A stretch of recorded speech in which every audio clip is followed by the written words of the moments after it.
Okay, I know people have asked. Some people have asked. Most people are pretty good. But sometimes I ask this question too, but not so much anymore. And this is why I really want to share this with you because maybe it'll help empower some of you people out there who are single and thinking about, oh, I wish I had a spouse or so. Will Starry Hill ever get married again? And I know at this point in my life with quite certainty that the answer is no. And I'm not interested in ever being married again. And I can really truly say that Jesus is my husband. I'm content. I'm at peace. I have a very fulfilled life. And, I always say, oh, I don't need a man. Well, yeah, in some instances, I need a man to help me do things. But the Lord has brought me some really good people in my life. And so I don't need a husband. One of my best friends is Chris, and he just happens to be a man, and he knows how to do a lot of stuff. So I don't need to be married. So I have plenty of help, and and God has been good in that sense. I get the manly help that I need. I have so many wonderful friends in my life. Like God has just blessed me with a lot of fellowship. I'm so active in this ministry, and and you know what? And this is me. This is me. I I enjoy my own company. I really do. I'm not bored with myself. I find plenty to do. I'm a very active person, and uh, and that and I'm at peace. I'm content.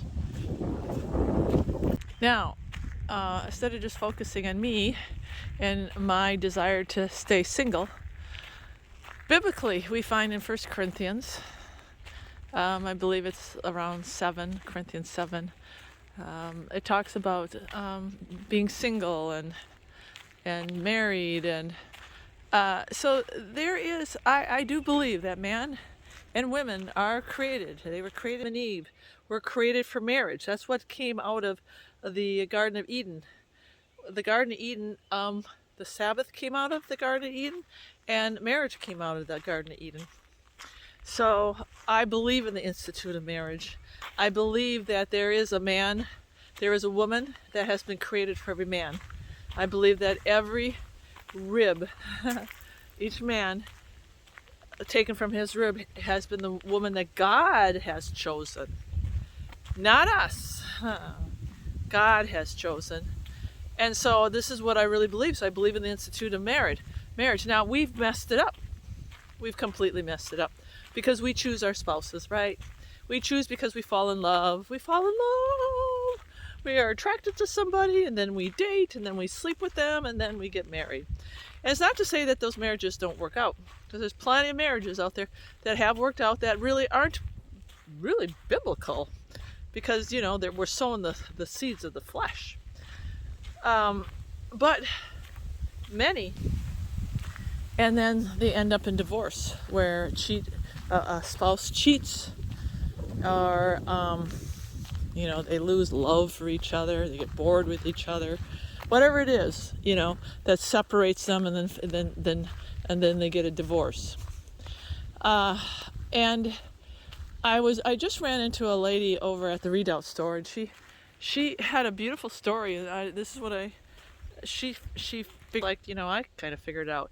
She says, I was married for I don't know how many years, she said, and I loved him, but he loved a lot of other women, and we ended up getting divorced. And she said it just killed me, because I was telling her about my divorce and how it like killed me too, and all these circumstances are so similar. So we're talking, and then she says, and then the Lord brought me this man, and this is the guy that she was with, and I've been with him for 11 years. She says, I didn't want to marry this man.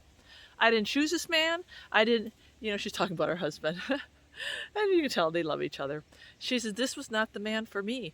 He irritated me. He just wasn't for me.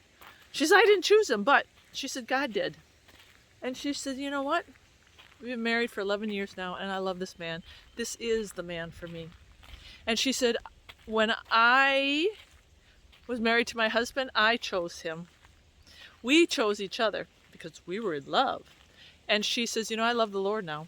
I get what the Lord has created when it comes to marriage. That is something that that's just great advice. And this is kind of what I tell people. There are marriages that work out when we choose in the flesh, but it just gets harder. Everything is harder if you don't have the Lord. It really is. And I look at even my marriage, and it was a reflection of not having the Lord. You know, I mean, there were good times and there was difficult times, and we both, we're both sinners. We both didn't know the Lord, and then I became a Christian. I started following the Lord, and it just didn't work out. And I chose in the flesh to get married. Was I in love? I don't know if I was in love. I don't know what love is. And it ended up in divorce. Now, if I would remarry, God would be the one who would choose my husband. I know that for a fact. And I kind of know for a fact that he's not choosing anybody. I think he's choosing me to be a 1 Corinthians. So in 1 Corinthians 7:9, Paul talks about the gifts of being married and the gifts of being single. And, one of the gifts of being single is we get to serve God as single men and women, and we're not sidetracked by our husbands or our wives.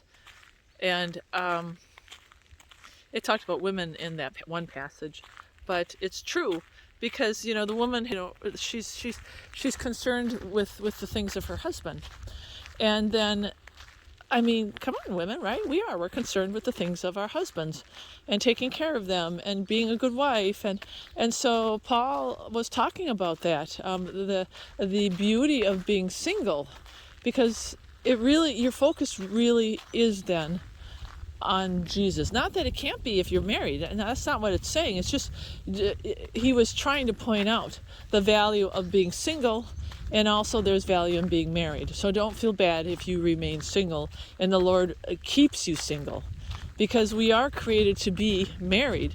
But there will be those of us, and I really feel in the end times, in these end times, he will keep those that he needs to keep single. And I really feel like I'm one of them. And in fact, I know I'm one of them. There's no doubt. And I'm very happy. So if you're asking about my singleness and if I'll ever get married, no, that's never going to happen. I have no interest at all. Period. And that's the end of that story. And I know every now and then someone will say, oh, Chris, he's such an awesome guy. And he is an awesome guy. He's my friend. I'd say he's one of my best friends. He really, we do our ministry work together, and we spend a lot of time together because we're doing ministry work together, and we are very close in our friendship. There's no doubt. But he's my friend and my brother in Christ. I look at him as my brother, like I'm his sister and he's my brother. And a lot of people have a hard time understanding that, because we live in a world where people think that we just can't be friends. Well, that is true. Men and women, it's very hard for men and women to just be friends. It really is, because their men are designed a certain way, right? But I really believe in these end times there's going to be some very unique people that God is going to bring together. Eunuchs.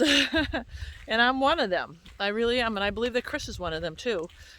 Because we are just strictly brothers and sisters in Christ. And when you hang around us, you will see us in motion and interacting. And it's just strictly platonic friendship. There is nothing, zero there, and never will be. Ever, ever, ever. Because we're not of this world. We belong to a higher reality. And that's how we are. And I'm very blessed because I get the benefit of having a strong man in my life, which is really just my brother. And I've got other brothers in Christ, but I'm not as close to them, or because how many good friends do we really end up with, right? Not too many. I've got probably 4, 5 good friends that I can name in my life right now, and that's it. That's it.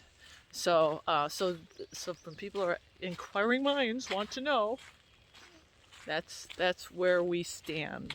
So, all right, my friends, Starry. So that's it.